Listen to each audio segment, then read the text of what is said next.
All right, this is Izzy, Dakota Jones with the Art of Doing podcast for 2023, number 12. We'll be talking to Kent Ma, and Kent Ma is doing DJ things. So we'll be talking to Kent Ma. Hang on, we'll be right back. All right, I'm talking to Kent Ma, and we're talking about internet DJing and all that kind of stuff, and what's happening. What brought Ken into doing DJing? Ken, what brought you into doing DJing? Music first. What was your idea behind doing internet DJ? Well, okay, we'll start off in the beginning, which was I used to be, of course, obviously, I was on the internet a lot, and I was introduced to chat rooms on online. Yeah, yeah. And MSN used to, when I first went on the internet, there's a lot of like advertisements, and of course, me being a newbie online and not knowing anything, you click anything that you see that looks kind of cool, you click on it. So I clicked on this it was called MSN Chat, Microsoft Okay. chat rooms. I clicked on it, Yeah. and it introduced me to the world of chatting, and you go. They had all these rooms, different genres and everything. So, anyways, I got into that, and as time went on, other chat other chat rooms were companies were online. So I checked them all out, and I found one called it was called Buzzin, Buzzzen, Yeah. En, and Okay. I went into that, and that's where basically I was into music, like listening to music, and so I went into the chat rooms that were in the entertainment section, and it was music, and people would go in there, and I didn't know there was a radio station in there, so I went into it, and there was one called Smoke Radio, Okay. and I went into there, and they introduced me to a website, and he says, oh, you can go in there and you can go and request songs, and of course how we used to listen to music back when we were kids, right? And it was exactly the same thing, except that you go online, you go into the website, Right. and You request a song. and you can request songs, and I was totally engrossed into this thing, and I was probably the number one requester, and they, of course, obviously the DJs, they noticed that, and so what they did was, they said, hey, you're knowledgeable about music and all that type of stuff, and you should become like a DJ, and I said, So they're trying to recruit you. Almost. Exactly, Yeah. exactly, and and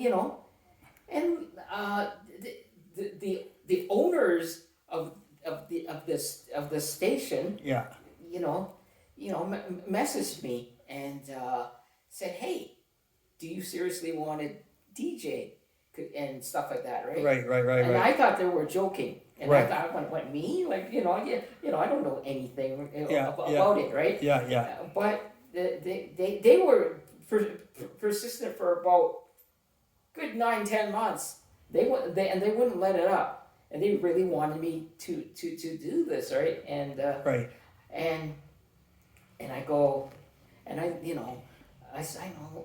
decided, okay, yeah, I did it, right? I was scared, right? Because I never, I never went behind a mic and talked, and and have like people listen to me. It realistically, it freaked me out. Yeah. And so forth. And but they set me up. They taught me and how to do everything. Right.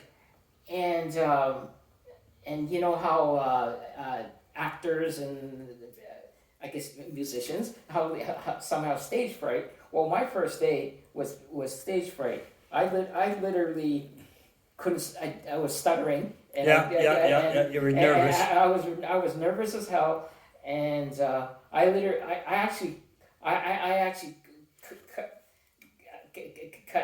cut the mic about maybe not even 10 minutes in, and I told them I quit, and they said, hey, wait, whoa, okay, they says, we'll give you some time, and they did, and it just get when you want to, you get back into it, right? Yeah. And I finally mustered up the courage to go and You could do this, yeah. Okay, I'll do it, and I survived. It's just 1 hour, and see what happens. I went on for that 1 hour, and what they did was they promoted it, and so I literally, instead of having maybe 10, 20 people listening, I literally had about 5, 6, 7,000 people listening to me. Oh wow, that's good. Right? And I didn't know until after I finished my show. They said, did you know that you had so many people listening to you, and they want to hear you, right? And stuff like that, right? And stuff like that. And I go, I know, I never thought, I never imagined, right? So where are these people all from? All over the place. Yeah, basically, they were, okay, these people were from the States. They were, there's two owners. One was in LA, and one was actually in New York. Right. And big cities. In the big cities. And so they were the ones that kept me in the game, because there's a lot of times I wanted to give up for many reasons, right? And of course, obviously my first crack at it, I wanted to go. I just wanted to, like a little kid, right? I just wanted to run away, right? So get me away from this, right? But they literally pulled me back in, and and they said, they were patient, and so forth, and I got to where I got because of them. Right. So how long did you stay with them for? We stayed. I stayed until till quite literally till the station ended, and that was like maybe, if I remember correctly, probably a couple of years, maybe 2 years. It was over 2 years, probably in between 2-3 years. Right. My whole beginning and end. Okay. And so what kind of music did you play? Did you play music you liked? Did you play music they liked? How did that work? Well, okay. They already had.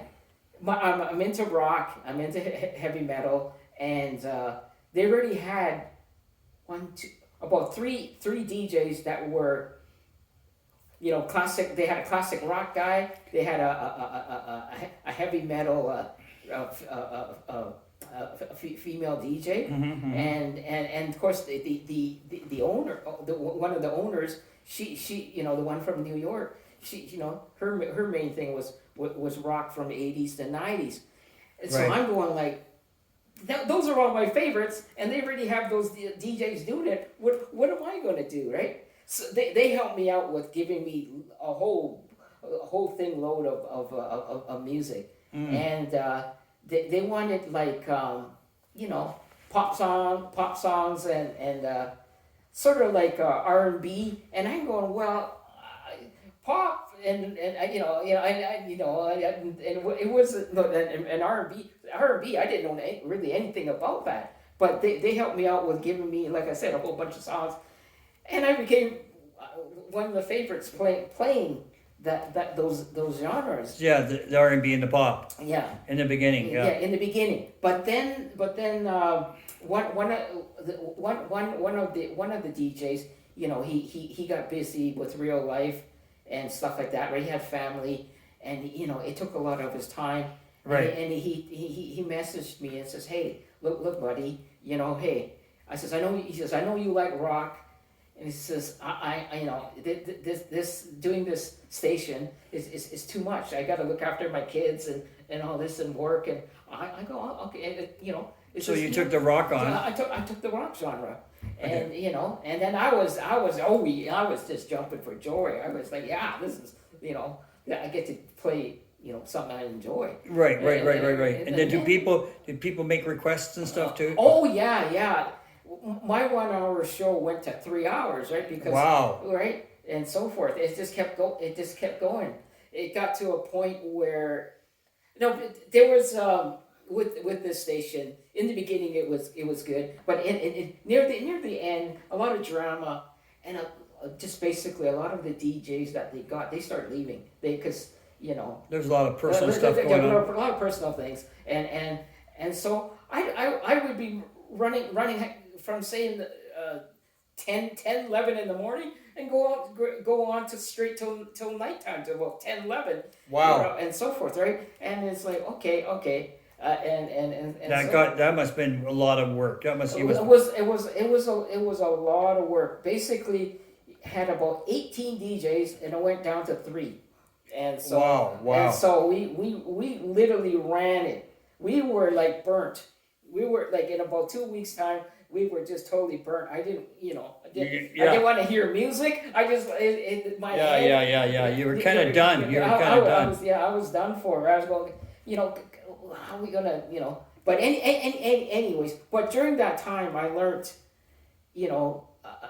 knowing nothing about DJing, and then learning how to like set up things, and and all of that, and then just basically work myself up from ground up.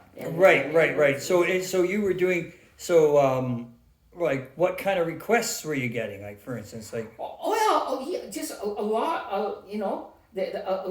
so when you did the pop thing, what did you get? Like the pop and the a lot of the dance, a lot of the Britney Spears, the Madonnas, all that. It was all on my playlist. And right. It just all it all got requested. You name it. I most 99.9%. I probably played it, right. Right. And so forth. Right. And so what kind of listeners would you get? Young people for that kind of stuff? What kind of listeners were you getting? I was getting like most of the age range was probably about mid-30s, 40s, 50s, and when I started playing like rock and all that stuff, right, 60s and 70s and stuff like that. But it's mainly say between 30 and 60 that was my range on this particular station. Okay. And so on. So it's like it was like work, and and my head I was going, I wish I got paid. That was the first thing that crossed my mind. But it was an enjoyment of music. Yeah, and so it was an experience for you in the beginning. Yeah. Exactly. I took it like, I remember when I first started listening to the station, how like that, right? How you were a teenager and you start listening to the radio, and and you get the chance to request, right? Right. You get off on it, right? And so I'm like, yeah, this is great, right? Yeah. And stuff like that, right? So we even had like contests and stuff like that, and win tickets, and to 2 tickets to like Nickelback in New York. And that was one of the, interesting. Right? Stuff like that, right? It was Yeah. So you had contests for the listeners. Yeah. So that would be interesting. How would you do the contest? Like how would they have to phone in and be the one that a certain number or something to get? It was like first was like whatever, like we had like thing for like a concert, things for like you can win a T-shirt, an Aerosmith T-shirt or something like that. So answer a question on Aerosmith, right? Oh, okay, exactly. Okay, right? good. Stuff like that, right? Yeah. So forth. Yeah. Okay, that's interesting. How about so then you did that for how many years did you do that for? Oh, okay. For that station. That station. That station, I did not more than 3 years. 3 years. Yeah. Right, and then after that, you took a break. Did you take a break for a bit? Or after that, there was a lot of the drama came from. They noticed that, hey, there's this radio station called Smoke Radio, and they want, then, hey, if they can do it, we could do it too, type of idea. Right. So other stations started popping up, and I had many emails asking me, right, hey, why don't you come to our side, right? But then of course, I was loyal to this particular station, and Right, I gotcha. said no, I'm happy doing this. Okay. I'm gonna pass. So there were politics starting. Yeah, and so on, right? And so what did you do? What did you stay? And after the 3 years, what did you do? Well, I knew enough on like using the programs, and so I didn't know the website part, because Right. when on the website you needed to know, you had to be computer savvy and knew how to set that up, and that part I didn't know. So through these chat rooms I got to know the people that set up Yeah. these websites Right, gotcha. and so forth, right? And everybody said, "Hey, you're good enough to do your own, station." Yeah. So I created many stations, right? And so forth, right? And went from there. And I did what off and on. Well, about 4 or 5 stations at least, just for the sake, because it was hard to get the DJs to stay, because they all come from different things of life, and work would get busy.